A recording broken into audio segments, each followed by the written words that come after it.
Vamos a ver las preguntas que tenemos para esta noche. Dos preguntas interesantes, interrelacionadas. La primera pregunta tiene que ver con el tema de métodos de planificación familiar. La pregunta es la siguiente. ¿Es correcto el uso de anticonceptivos u otro método para planificación familiar? Bueno, una pregunta muy práctica, ¿no es cierto? A primera vista no teológica, práctica, pero que muchas parejas cristianas antes y en el matrimonio necesitan pensar sobre estos temas. Vamos a ver qué podemos comentar acerca del creyente frente a los métodos anticonceptivos y la temática de la planificación familiar. Recuerde que durante la exposición pueden hacer preguntas a través del chat que vamos a contestar al final, dando prioridad a los que hacen preguntas por el chat. Creo que tenemos que empezar clarificando la terminología para que nos entendamos bien. En primer lugar, la palabra anticonceptivo. ¿Qué significa eso? Bueno, como la palabra en sí indica, es algo que impide la concepción, ¿ok? Es anticonceptivo, algo que impide la concepción. Ahora, es muy importante, hermanos, distinguir entre métodos anticonceptivos y métodos abortivos. Se define un método abortivo cualquier cosa que se haga después de la concepción, con el fin de eliminar ese ser que ha sido concebido. Obviamente, el momento de la concepción es fundamental en la vida humana. Como creyentes, afirmaríamos que la vida empieza en la concepción, no el alumbramiento. Aquí tenemos una diferencia de concepto del mundo inconverso. Lamentablemente, algunos cristianos también van a querer argumentar que la vida empieza cuando el bebé sale del vientre y que antes de eso, ese no es un bebé, es simplemente una parte biológica de la mujer. Pero como creyentes, vamos a querer definir la vida como empezando desde el momento de la concepción.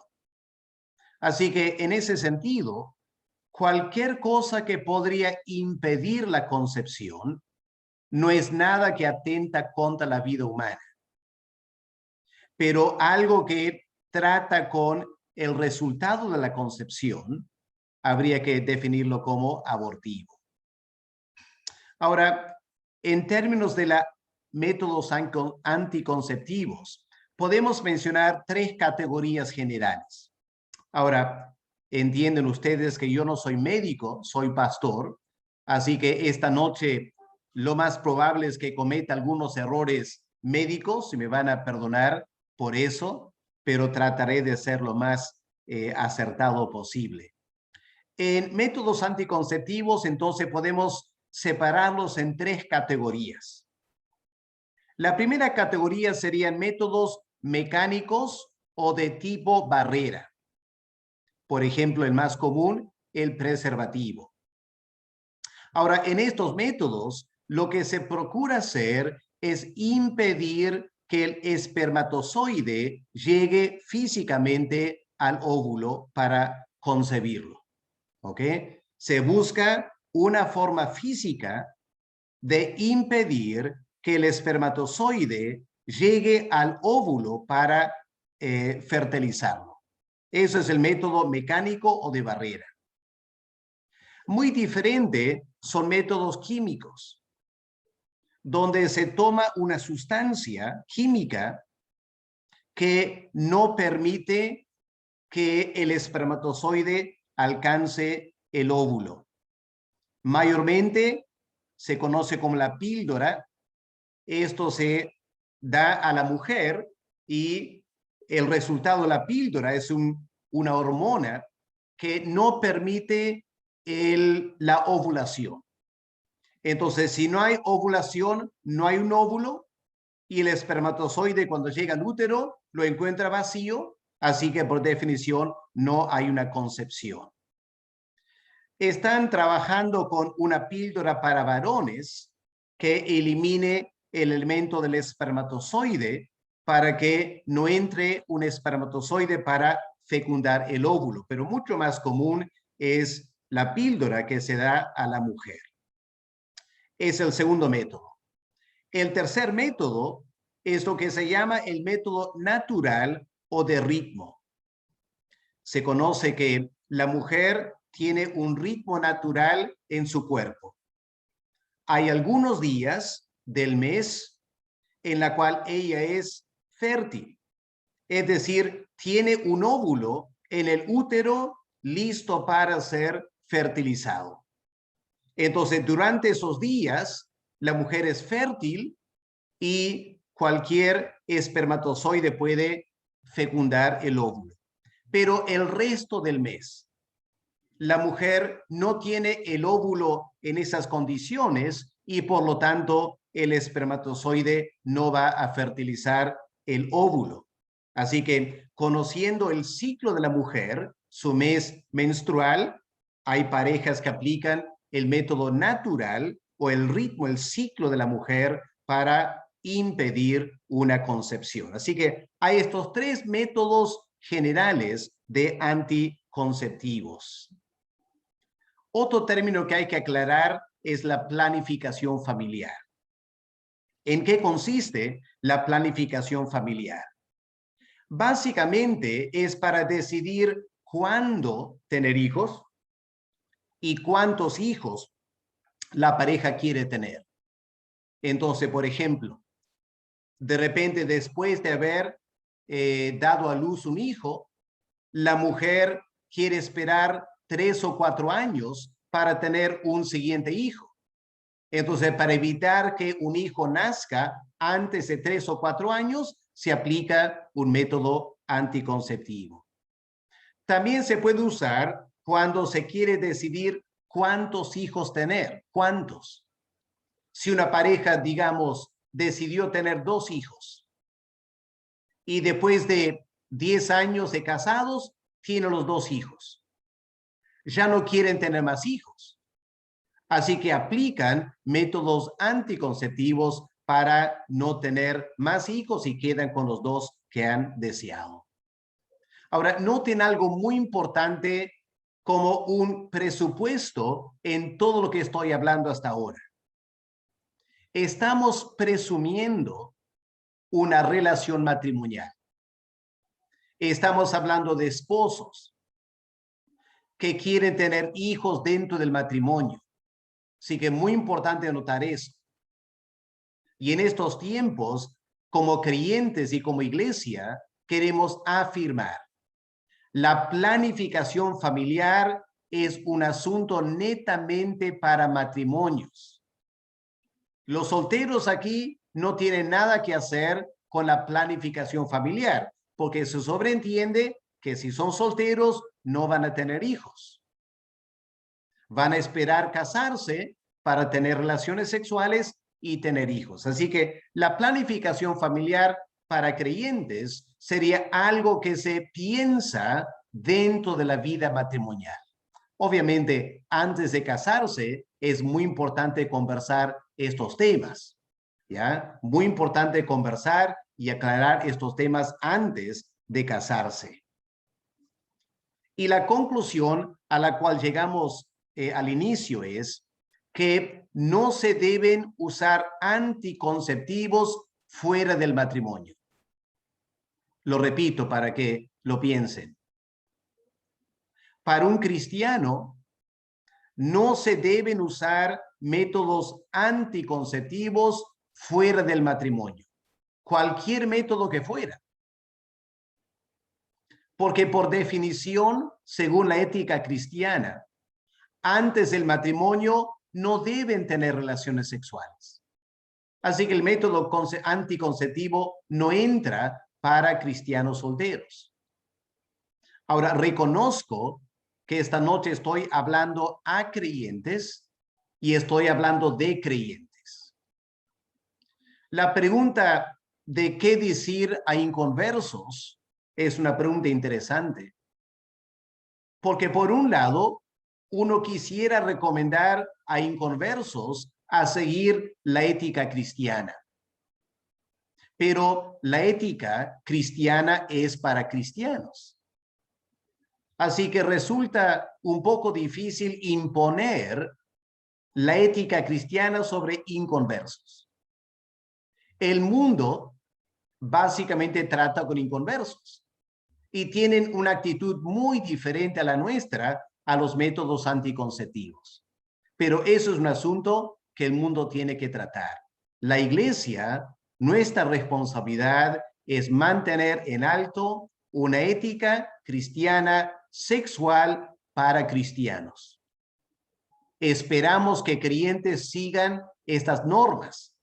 No podemos esperar que personas que no sean creyentes sigan estas normas. Y la iglesia a veces se equivoca tratando de imponer criterios cristianos a inconversos. Eso es un tema aparte.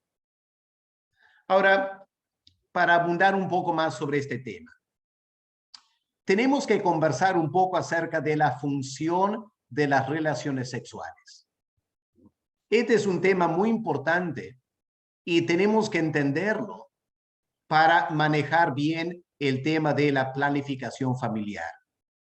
Porque implícitamente plantea la pregunta, ¿cuál es el propósito de las relaciones sexuales?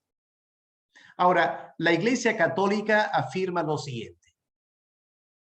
Para la Iglesia Católica, la función principal de la relación sexual es tener hijos. Esa es la función principal.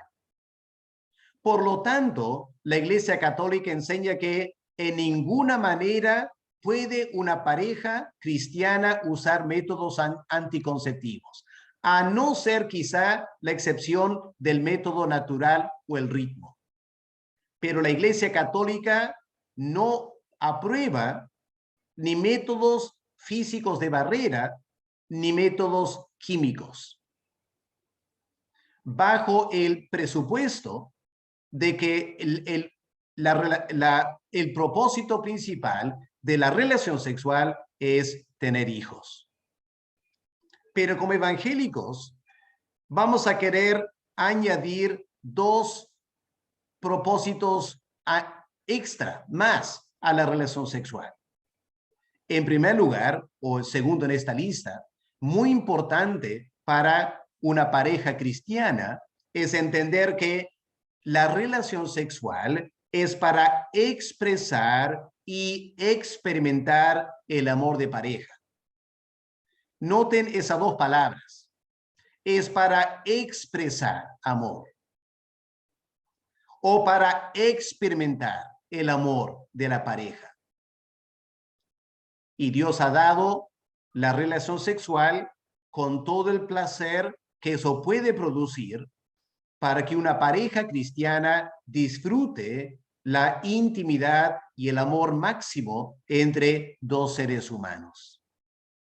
En tercer lugar, hay que reconocer que a algunos creyentes no les gusta hablar de esta manera, pero vamos a mirar el texto bíblico al respecto. Una tercera razón por las relaciones sexuales es evitar el pecado. Evitar el pecado. Entonces la Biblia habla en términos de casarse para no pecar sexualmente. Vamos a leer en 1 Corintios el capítulo 7 y leamos los primeros 9 versículos para ver qué dice la Biblia, qué dice el Espíritu Santo a través de Pablo acerca del matrimonio cristiano. Muy interesante este pasaje. 1 Corintios 7, del 1 al 9. Dice el apóstol Pablo, en cuanto a las cosas de que me escribisteis, bueno le sería al hombre no tocar mujer. ¿Ya? Eso es lo ideal, dice Pablo. Lo ideal es que no haya matrimonio y por lo tanto no haya relaciones sexuales. Pero, noten lo que Pablo dice, pero a causa de las fornicaciones, noten que está en plural, No dice a causa del problema de la fornicación.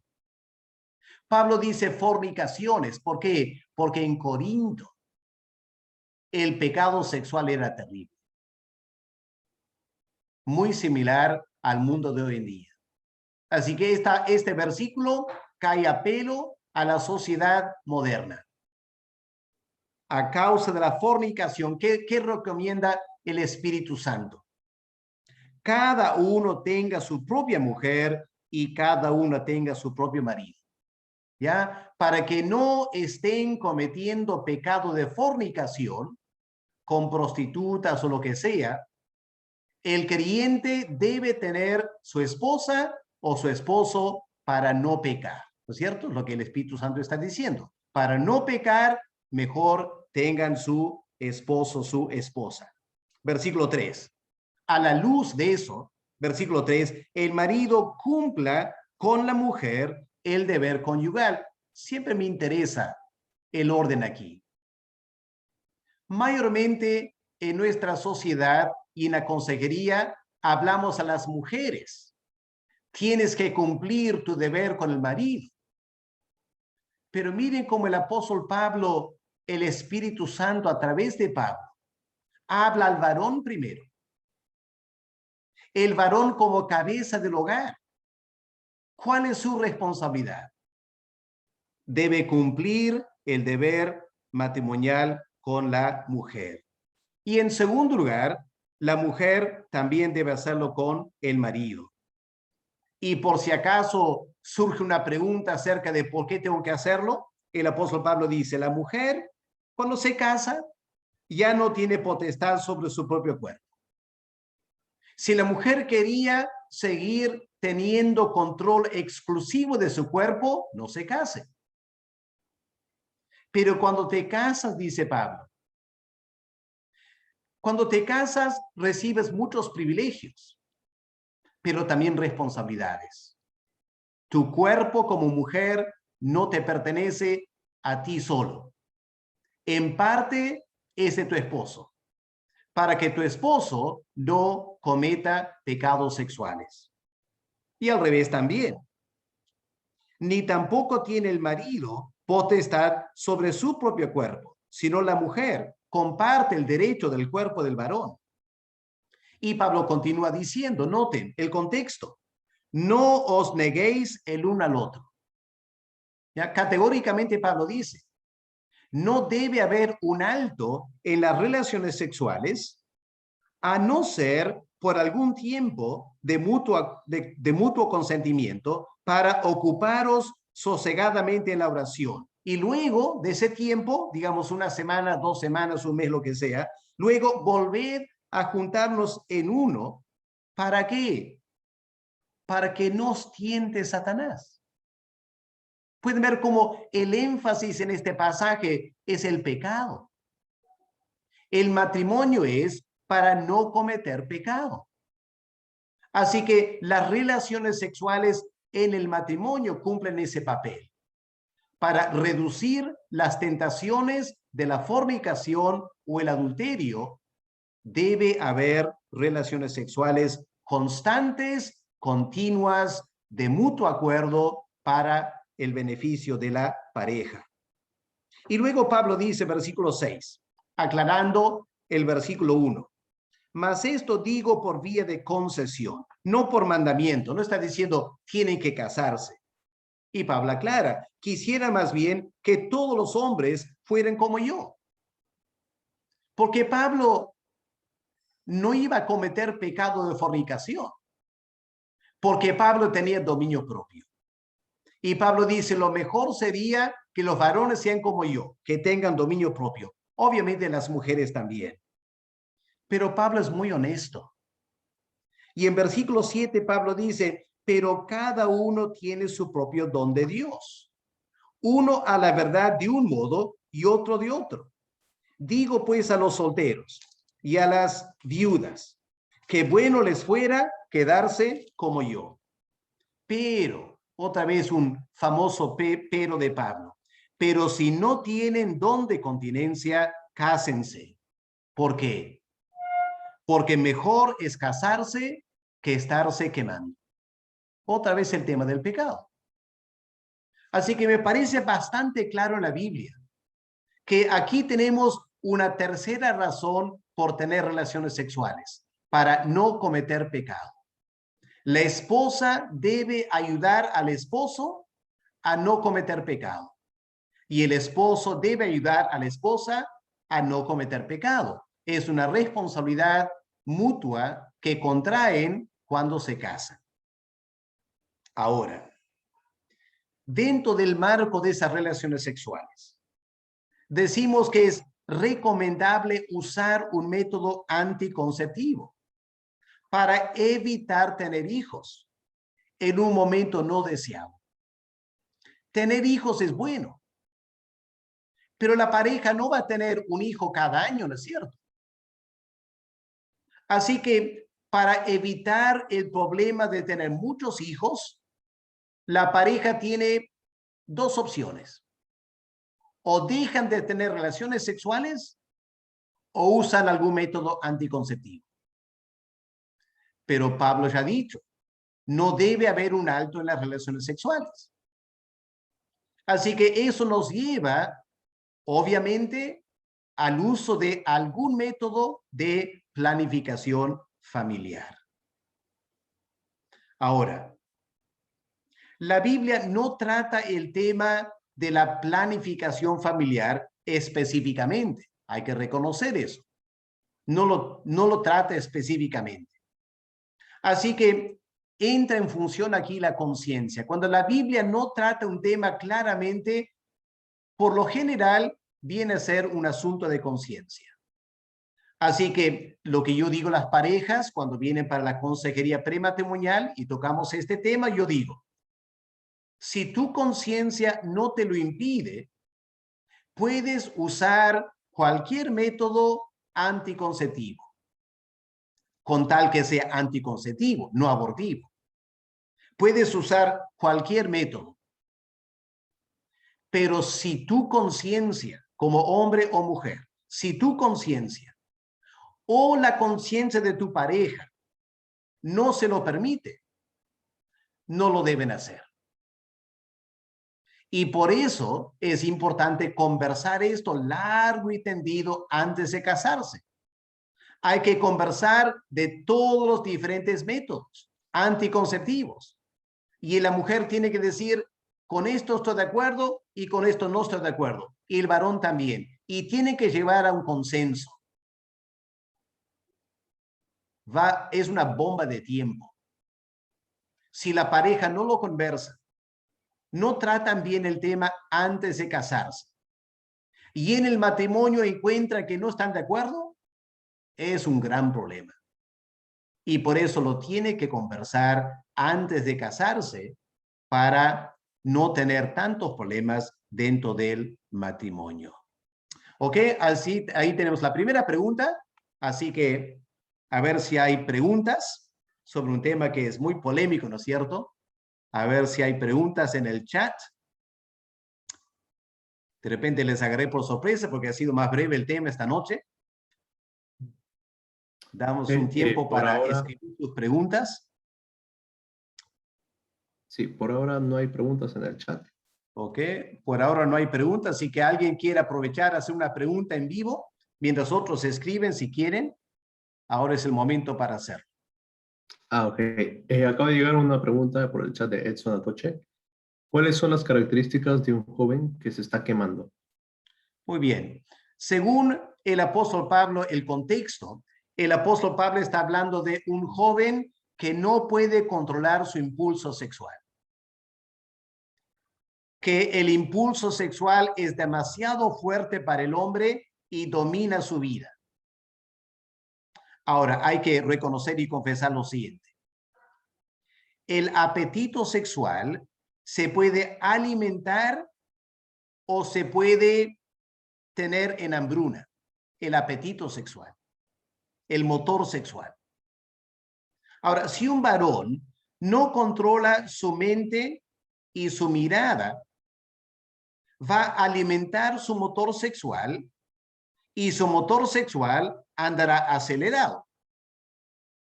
y andará quemándose por su propia culpa. Eso no es la culpa de Dios, es la imprudencia del joven. Así que antes de casarse, el joven tiene que controlar muy bien su mente y su mirada para evitar mayores problemas. Cuando el joven aplica eso, por lo general va a tener menos problemas con su motor sexual. Aunque hay que reconocer que hoy en día la sociedad está tan sexualizada que por todos lados el varón está bombardeado por imágenes sexuales de las mujeres y eso hace que su motor ande acelerado. Pero eso es quemarse. Quemarse es no poder controlar tu apetito sexual y en el caso de Corinto, llevaban a las personas a frecuentar a las prostitutas sagradas que abundaban en la ciudad. Y Pablo dice, eso no está bien, no está bien. Corten todo eso.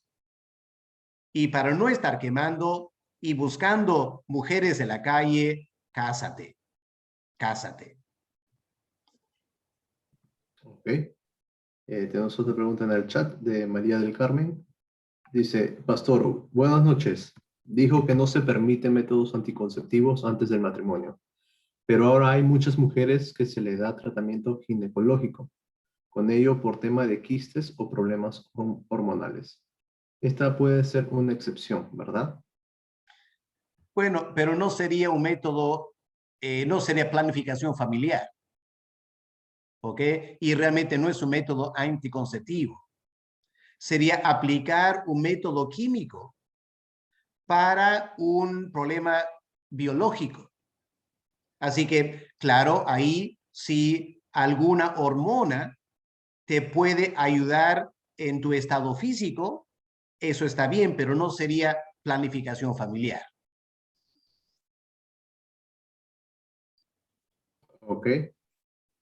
Sofía Raquel Sandoval. Hay pastillas que son métodos abortivos. ¿Qué métodos son los adecuados para que un matrimonio cristiano lo use?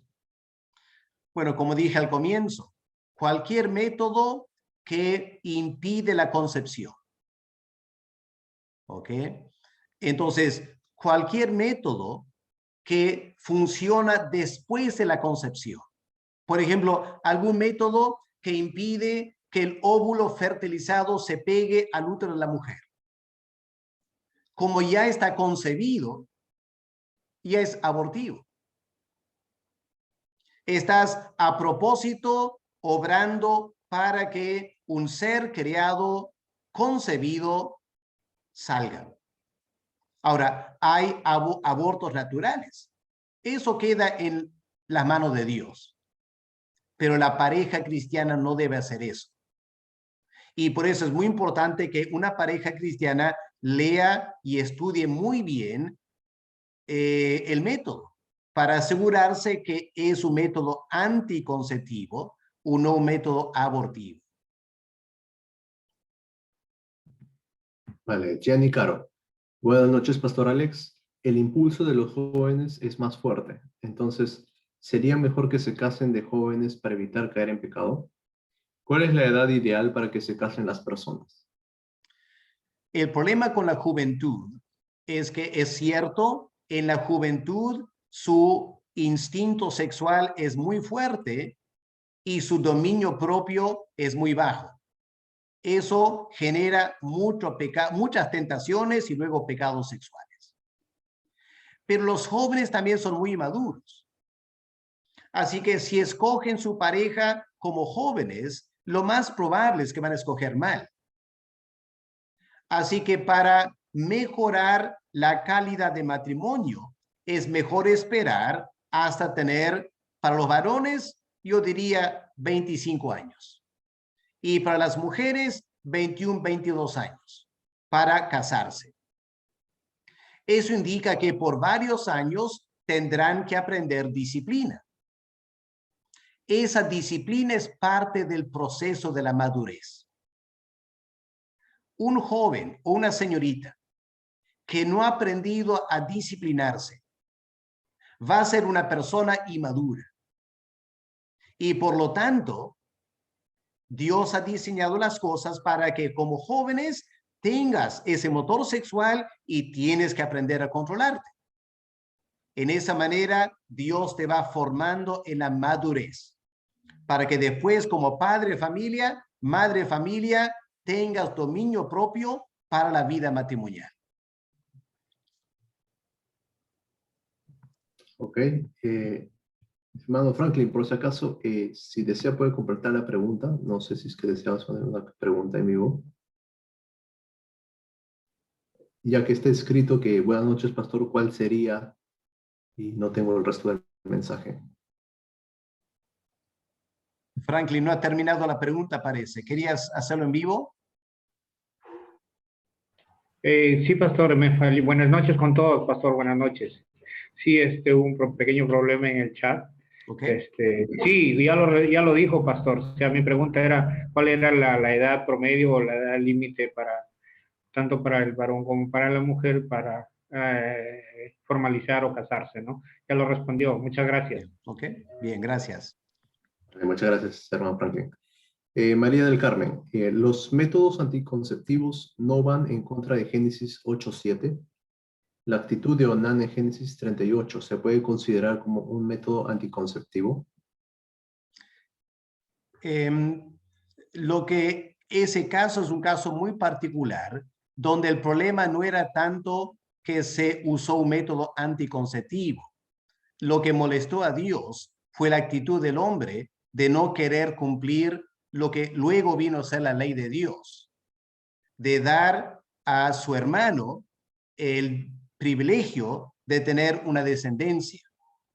Así que Dios objetó no tanto al uso de la planificación familiar, sino el propósito en ese caso. ¿Ok? Habría que leer el relato, pero era un hombre teniendo relaciones sexuales con una mujer que no era su esposa, era para darle hijos, pero el hombre no quería darle a la mujer hijos.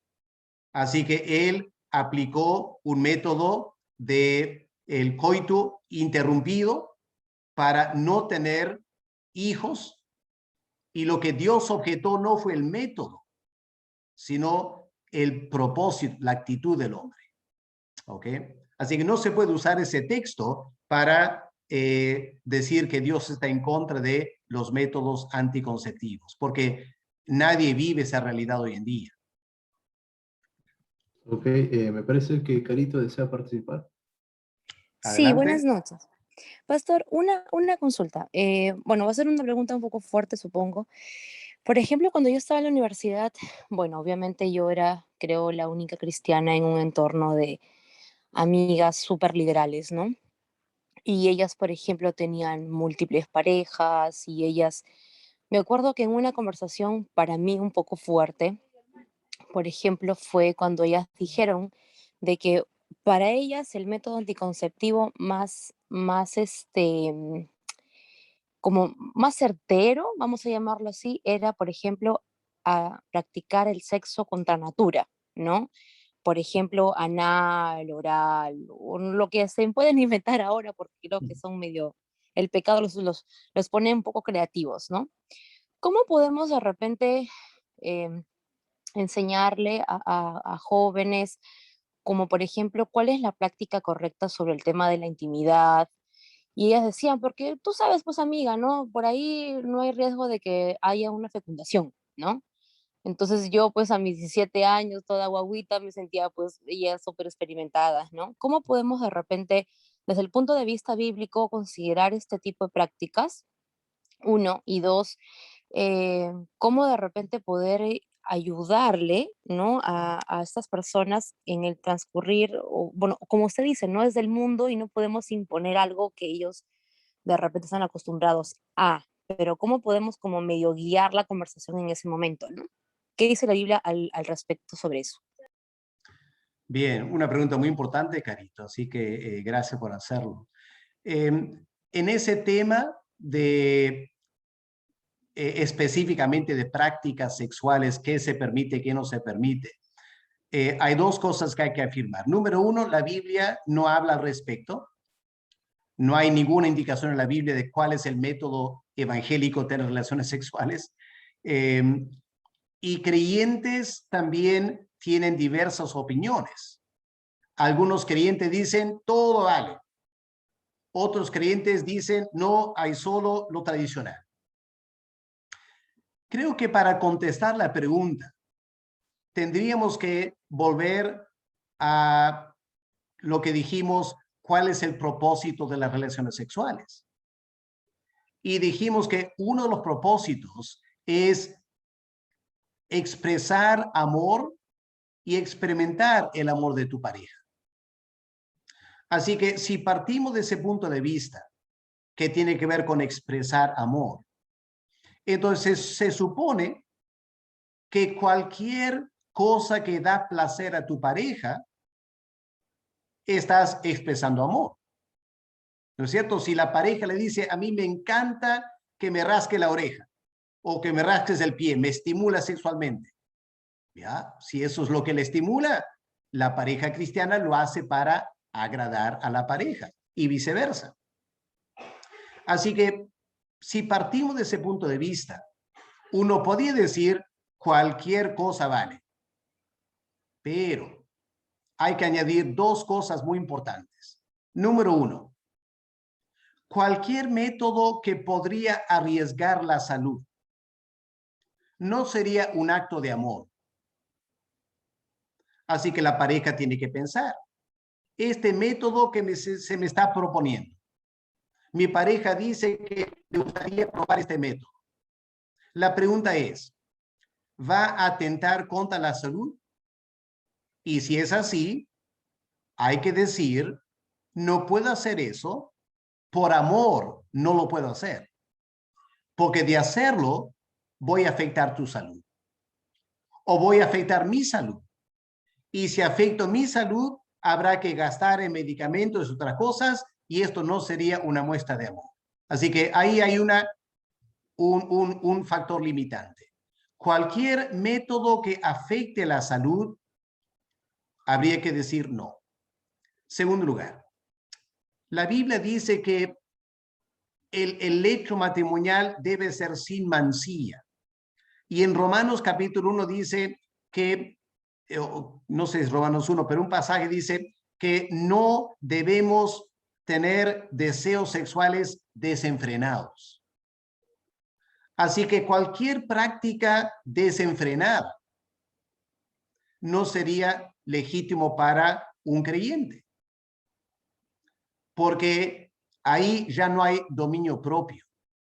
Por ejemplo, si una persona dice, a mí lo que me causa tremendo erotismo es si tú me golpeas durante el acto sexual. Bueno, eso ya excede lo que serían relaciones sexuales normales. Eso sería un desenfreno.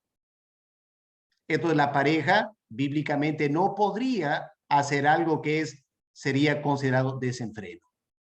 Ahora, lo que es desenfreno para uno podría ser normal para otro. ¿A qué nos lleva eso? Que la pareja tiene que conversar. Y tiene que conversar antes de casarse. Y tiene que conversar de estos temas antes de casarse, porque es muy injusto casarse y después decir, uno el otro dice, ¿sabe qué? Nada que ver con todo esto, yo solo quiero esto. Si ahora ya no puedes divorciarte. Así que tiene que conversar de antemano. Obviamente la regla del amor indica no hagas a otro lo que la persona no quiere. Así que aunque contigo, de repente algún método sexual está bien contigo porque no atenta contra la salud, no es un desenfreno y a ti te gusta. Pero si a tu pareja no le gusta, no debes pedir eso. Porque estaría siendo muy egoísta. Ahora, tener relaciones sexuales tiene que haber. Pablo dice, no puede negarse. Pero ciertos métodos podían ser muy incómodos para una u otra persona. Eso lo deben conversar antes de casarse. Mi recomendación como pastor es que procuren tener la mayor libertad posible dentro de estos dos límites, que no sea algo dañino para la salud y que no sea un desenfreno, que sea una verdadera muestra de amor y experiencia de amor natural, no algo medio desequilibrado como el sadomasoquismo y otras cosas así, ¿ya? Entonces uno tiene que tener mucho cuidado con esas cosas. Lamentablemente la sociedad ya no sabe qué hacer con sexo. Han hecho tanto el sexo en tantas maneras que están cansados y están buscando cosas dañinas. Y yo he escuchado el año pasado o hace 2 años una chica en Australia muerta en la relación sexual porque estaban practicando casi ahorcarla durante el acto sexual. Es terrible eso. La iglesia cristiana debe ser sal y luz en esta sociedad y tener relaciones sexuales sanas, ¿ya? Y ahí la pareja tiene que conversar muy bien sobre el asunto. Ok, Carolina, yo sé que es un tema muy amplio, pero espero que eso ayude en algo, no menos.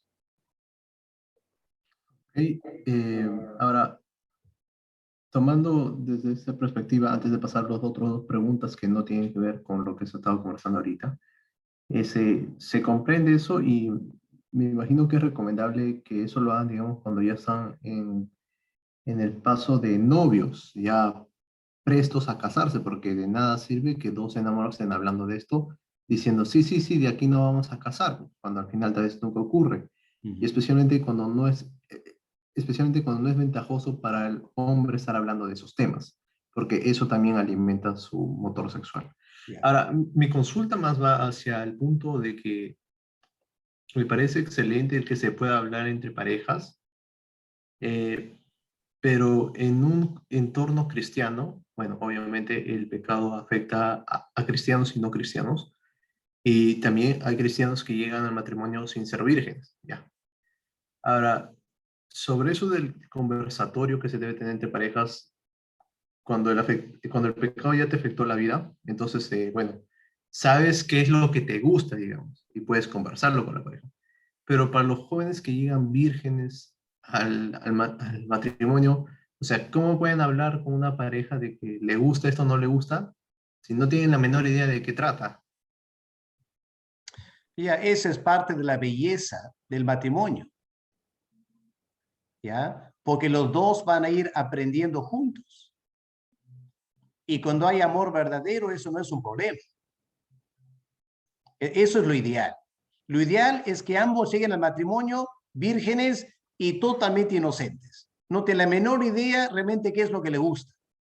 Y lo van a aprender siendo una sola carne, el uno con el otro. Ahora, lo que a falta de experiencia, hay libros que pueden leer. ¿Qué les va a ayudar? 2 libros muy buenos, uno por Tim LaHaye, El acto matrimonial. ¿Ya? Excelente libro sobre relaciones sexuales del matrimonio, Tim LaHaye, El acto matrimonial. Hay otro libro, no me acuerdo el autor, pero el título es Música entre las sábanas.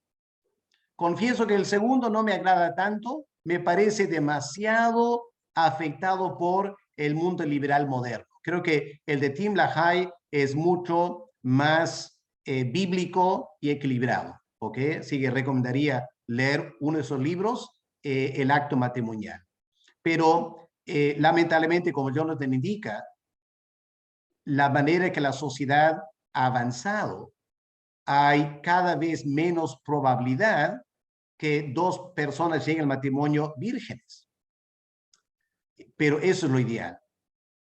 Y si son vírgenes, entonces tiene que conversar y tiene que entrar al matrimonio con una disposición de agradar a la pareja.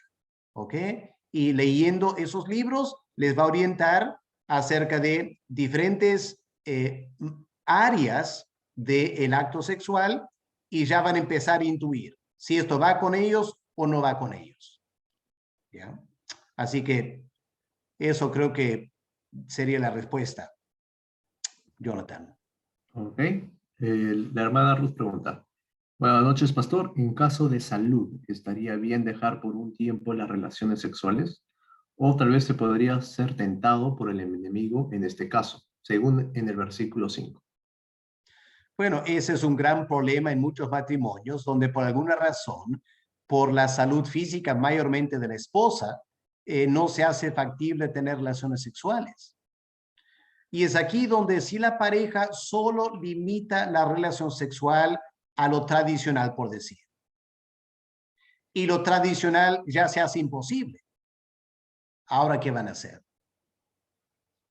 Y por eso me parece que la pareja debe conversar de esto y deben conversar ahora como casados. Digamos, si la esposa ya no puede por salud tener relaciones sexuales, ella tiene que preguntarse con mucha seriedad. Mi esposo tiene necesidades. Él se casó para tener relaciones sexuales. Yo no puedo como mujer escudarme por mi salud y se acaban las relaciones sexuales. No. Yo debo preguntarle qué cosas yo puedo hacer como mujer, que le va a ayudar, le va a estimular para que él no caiga en tentación. Esa es la responsabilidad de la mujer. No es la responsabilidad del hombre aguantarse. Es la responsabilidad de la mujer atender al marido. Como si fuera al revés también. Si por alguna razón el marido, por razón de salud, no puede tener relaciones sexuales, sería su deber agradar a su esposa y hacer lo que sea necesario para que la mujer casada disfrute su sexualidad como casadas, aun si el marido no puede. ¿Ok? Es muy importante la responsabilidad mutua dentro del matrimonio. Tal vez para aportar un poco más, y tal vez me estoy equivocando, no sé, y en cierta manera para poder apoyar a las hermanas en lo que deben estar pensando sobre la respuesta. Tal vez sería también balancearlo con el respecto de que hay algunos esposos que tal vez no sienten que le es necesario o no sienten mucho efecto de lo que es el detalle, o los detalles, o la expresión de amar a su esposa en diferentes maneras, palabras, actos, distintas cosas. Y que también sería su responsabilidad del esposo proveerle de esas cosas, de esos detalles, a pesar de que tal vez a él no lo llena o no le es tan importante, pero tal vez para su esposa sí lo es. ¿Es eso cierto? Claro, claro. Es parte del acto sexual. No es solo el acto físico del momento, es todo el preámbulo y muchas cosas. Y como tú dices, la mujer es más detallista, el varón tiene que aprender a hacer eso. Es donde los varones mayormente fallamos. ¿Ok? Las mujeres fallan a veces al no comunicar lo que quieren. Así que tiene que haber una actitud de entrega mutua para que se pueda dar en la mejor forma posible, ¿ya? Recuerden esto, la iglesia debe dar un ejemplo al mundo de relaciones sexuales saludables. El mundo debe mirar al matrimonio cristiano y decir, wow, yo quisiera tener esa clase de matrimonio. ¿Ya? Lamentablemente, como iglesia, como matrimonios cristianos, mayormente estamos lejos de eso. Y eso deshonra al Señor, porque el matrimonio es lo que Dios ha dado. ¿Y quién mejor que una pareja cristiana para disfrutar el sexo como Dios lo creó para hacer? Y que eso sea parte de nuestro testimonio al mundo. Obviamente no lo vamos a estar pronunciando del púlpito, ¿no es cierto? Pero en conversaciones con amigos, familiares, uno puede dejar soltar cositas que indican la gran bendición de la relación sexual como matrimonios cristianos. El mundo necesita escuchar eso. Ok. Jenny Caro. Pastor Alex, ¿a qué edad podemos conversar con nuestros hijos de las relaciones sexuales y explicarles lo bueno y malo para su salud? Solo para hacer entender de que sí, me he saltado tal vez la pregunta de Flor Chavarri y es porque se subió el chat, pero después hacemos su pregunta. ¿Ok? A los niños hay que enseñarles la sexualidad en forma natural. No hagan lo que mis padres hicieron. Mis padres nunca me hablaron nada del tema. hasta que tenía 12 años y me regalaron un libro. Alex, lee esto. Punto. Wow. A la antigua, ¿no es cierto? No se hablaba de estas cosas. Hay que hacerlo en forma natural.